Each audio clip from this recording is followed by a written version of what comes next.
gamers, gals, non-binary pals, we have returned to the trenches of React content because I got tired of playing Snake Eye. Holy shit, that deck is way too complicated. My little brain cannot comprehend the fucking Chainlink 1 Oak, Chainlink 2 Birch, Among Us, sex gifts. Anyways, we're gonna go watch this MBT video. Because why not? I like MBT videos. They're fun. Hello, everybody. It's your boy Joseph Rothschild, aka Copyright!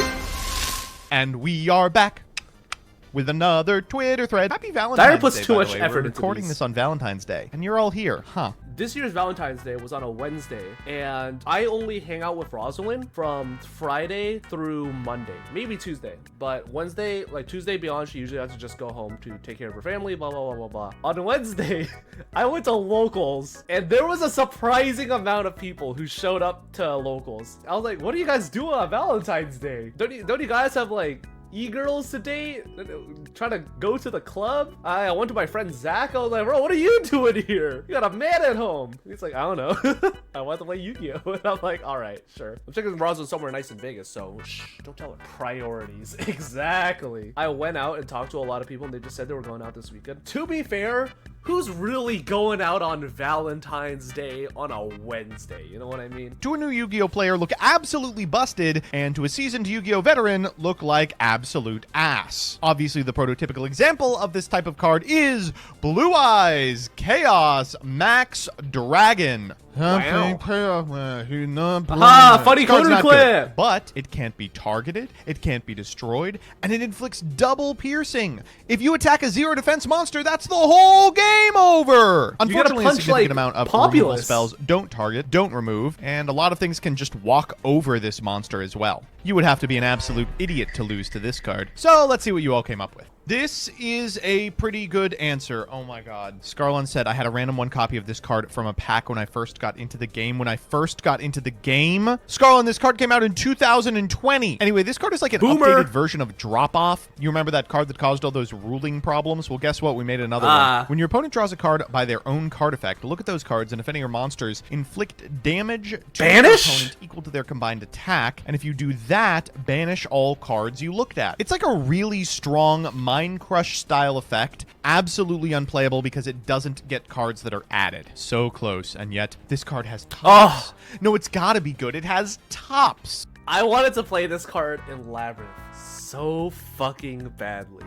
One day, this card will be good in Labyrinth. People are playing Ghost Bell. It has to be good. Also, the fact that it says destroy is like the fucking nail in the coffin for this card. I wish it said banished. Why doesn't it say banished? Negates the normal or special summon of a monster or the activation of a card or effect. Destroy all cards your opponent controls and in their hand. When this was released, this is all anyone was doing, was negating the activation of a card or effect. And it still sucked balls. To be fair, the big reason why this card sucked penis was because A, it's a trap card and Labyrinth didn't exist yet, and B, everyone was like, oh my god, you gotta like respond to Ash Blossom with this and you win the game. And then it turns out everyone like realized after 2 seconds of reading, Ash Blossom doesn't negate, it just negates the effect that summons. So it's just like this infinite pain cycle of just like, damn, this card sucks. Also, fun fact, when I opened a case of Savage Strike with my friend K-Pop, we opened 4 Witches Strikes, 4 Valkyrie, like the level 1 Valkyrie, like 3 Trickstar field spells, and like 0 of anything else.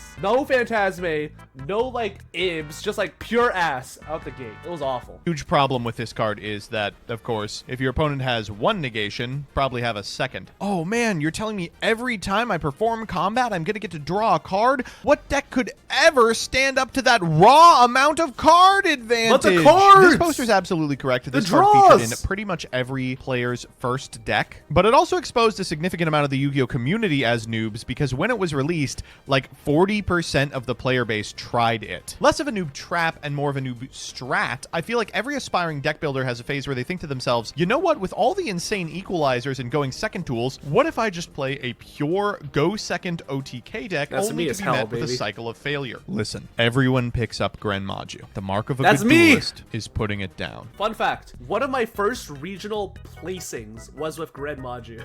It was during like toss format. I didn't want to play Striker, Thunder, or whatever. I was just like, fuck it. I don't care. I'm just gonna play Grand Maju. In like one of the like final matches in like top tables, I was against Sky Striker, and in game 3 he goes like Shizuku set 2 pass, and I look at my hand, it's Mind Control, Hey Trunade, 2 Dangers, like Pot of Desires, and Grand Maju versus Sky Striker. So I just like bing bang bada bop boom battle phase, and I just boom. That shit felt so gas. Anyways, that was the cheesiest way I ever like placed at a regional. Outside of like the time I topped a regional of Mystic Mine, but we don't talk about that.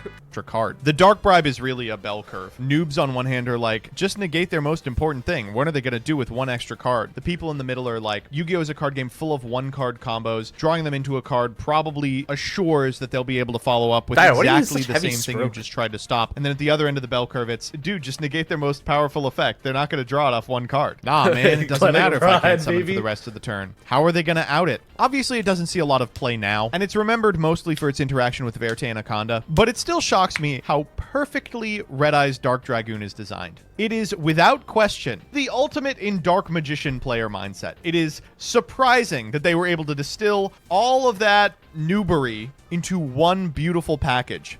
A card that no player who thinks that DM is playable would ever be able to determine is secretly quite bad. Strider is one. It's so weird how Dragoon was like either absurdly broken or just absurdly mid. Fun fact, the first deck I ever top 200 dueling booked with was fucking Dragoon Wind Witch Burn during COVID format. I was like in the trenches. I was beating Gabe Vargas. I was beating like Gabe Vargas is like the only person I remember. But anyways, like it was just so silly how Dragoon, despite being so ass, just sometimes carried like bad players like me to just like free wins, because holy shit, 4,000 attack monster that literally can't be outed, that has a negate, that pops, and a bunch of other bullshit. Like, oh my god, that shit was absurd, and at the same time just so ass to try and summon.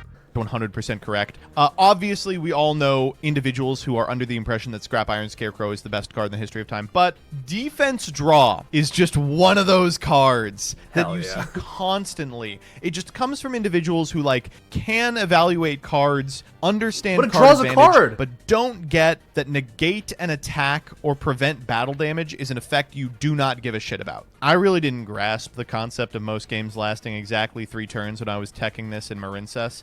This one caught people again recently with VS. The pinpoint landing resurgence was really funny to me because it was a weird, cool glimpse into the fact that many Master Duel players started playing when Master Duel came out. Card evaluation is a skill that you develop over a course of years, but it was so funny seeing like newer VS players being like, no man, I figured out a sick tech, and then post a card like this, and everyone who was playing when Supply Squad was legal went, yeah, I don't think it's going to work out. One of the biggest from the past year is Time Tearing Morganite. The card reads crazy. Yeah, all you have to do is not activate monster effects in the hand. You can still activate them on the field. You draw twice. You get to normal summon twice. Get 2 draws! And some players gravitate towards it as a non-engine piece. I even fell into testing it in Flu, but it was never impactful enough. There have been some scenarios in which I think Time Tearing Morganite is playable. I think Runic Stun, baby! Hoping Flu builds and that like awful Runic Stun build. It's wild seeing newer players evaluate this card and potentially slot it into a position in the deck that should be occupied by like a triple tactics talent. They're like, well, that draws you 2 cards once. This draws you 2 cards every turn. The main problem with like Morganite is that the turn you use it, it does nothing. Like that should just tell you everything you need to know. Like the turn you use it, it doesn't draw you any cards. But like if you're playing a deck that doesn't care that you're playing just a ton of blanks, like fucking Runic Stun, holy shit, Morganite is the most obnoxious fucking thing on planet Earth. Because you're just like, all right, we've burned through all their Runic spells. They've used Fountain this turn. We could pass. And then you see them draw 2 cards and one of them's a fucking tip. And you're just like, oh! What about the double normal summon?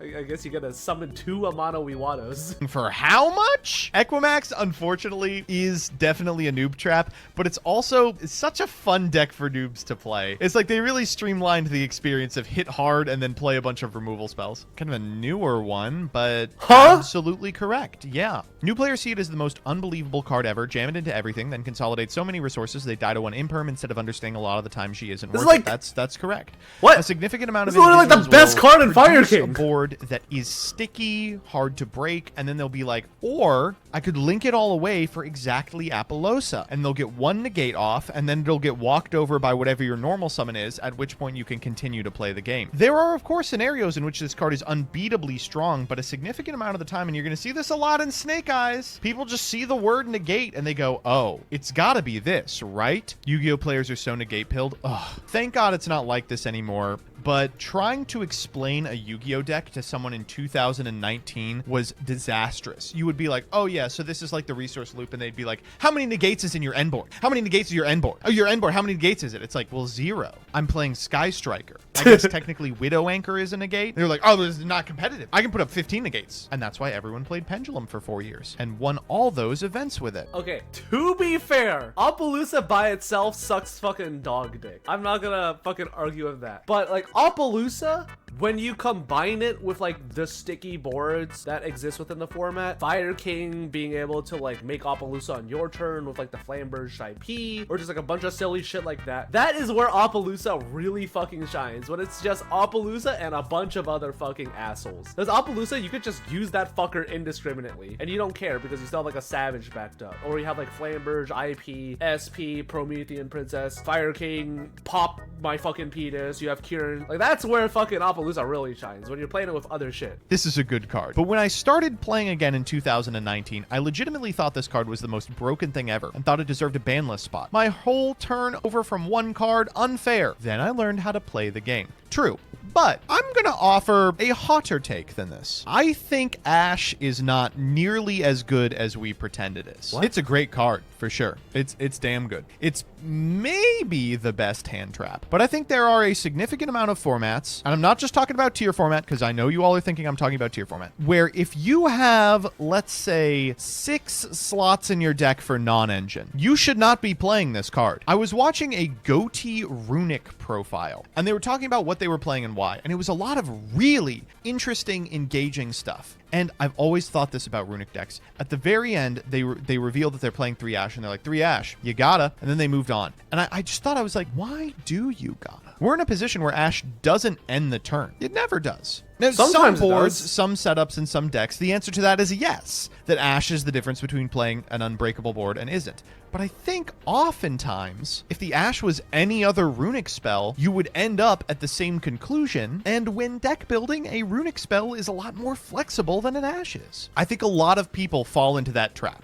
into thinking, no, I have to play Ash. And I think there's a lot of players that are just unwilling to even rankle with the fact that this card might be kind of mid. Okay, if you're playing a deck and you are just not playing any hand traps, like if you have like no hand traps in your deck and you have like 3 to 6 slots, you should not be playing Ash, because although Ash is an extremely powerful card, it is just not high impact enough to play. One of my friends, Zeke, when we were like going over like deck building together, he said a thing that like really stuck with me, and he's like, why play good cards when you could just win the game?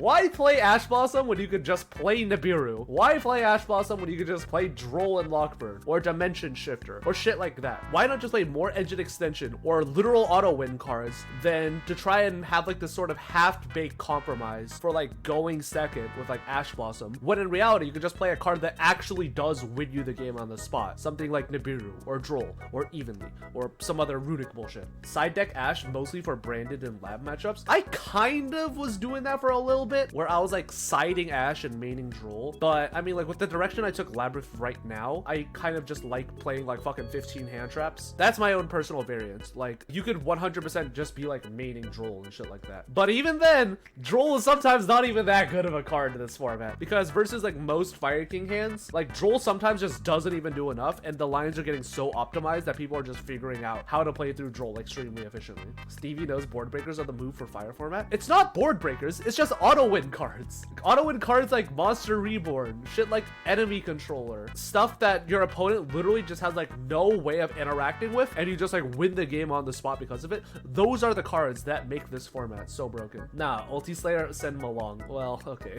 Wins coin toss, goes first, 3 Vexies, 2 Ash. Every time when I play this fucking Snake Eye deck. Right, and there's a huge consequence to using it right now because your opponent getting to weave Hita into their lines is a fucking disaster. This is, I think, a good teaching opportunity for people who feel like, oh, I'm not a noob, I don't fall into these types of traps. You can, and likely do. I hope this video has been helpful not only for new players who are now realizing that a bunch of the cards they thought were extremely powerful are actually extremely mid, but also for seasoned players in recognizing that a significant amount of their thought patterns are similar to the people who've been tricked by cards like Blue Eyes Chaos Max. But not me. I'm too smart to fall for that. All right, good video, MBT. Thank you for making me go on a 30-minute discussion rant about Ash Blossom and playing board breakers like Ultimate Slayer, send them along. Anyways, let me know what your favorite board breaker in the format is. I think it's Econ. That shit is so gas. Or Change of Heart. Oh my god, Change of Heart is so nutter butters. But yeah, that's about it for this video.